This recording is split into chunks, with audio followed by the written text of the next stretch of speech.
तर नमस्कार मंडळी. तर आज आपण आलोय सज्जनगडावरती. श्री समर्थ रामदास स्वामी यांनी स्थापन केलेले 11 मारुतीचे दर्शन तुम्हाला गडावरती जातानाच होईल. हे सज्जनगडावरील सगळ्यात पहिले लागणारे महाद्वार आहे. जशी माणसांची जमिनीवरून भांडणं चालू असतात तशी यांचे पण कोणत्या तरी कारणावरून वाद सुरूच असणार आहे. विषय 500 यांचे वाद मिटवून आपण आलोय पुढं. तिथून वरती आल्यानंतर एक तलाव लागेल मोठा. तसे गडावरती 4 तळे आहेत.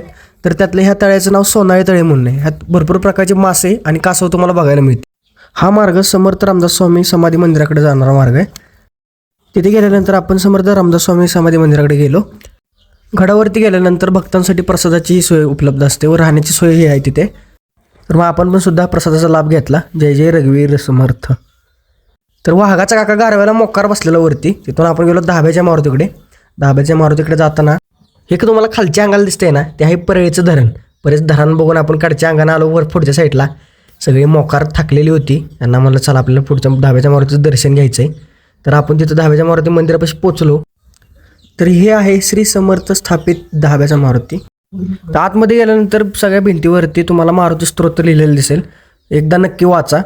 तर मोकार होण्याचा तडाखा जाणवत होता म्हणून आपण थांबलो गोळा खायला. दोघंजण बसली डायरेक्ट गोळा खायला हवऱ्यागत. नित्याने घेतलेला डब्यात लॅपशी नित्या म्हणला मी घरी जाऊन खाणार आहे. तर गडावरून खाली येताना डॉगेची बाई त्यांची चपाती खात होते. निवांत जेवण वगैरे चाललेलं त्यांचं. तिथनं आपण आलो खाली. आता आपल्याला इथनं जायचं होतं परळीच्या धरणावरती, जे तुम्ही गडावरून धरण पाहिलं. चला भेटूया दुसऱ्या ब्लॉगमध्ये. Bye bye.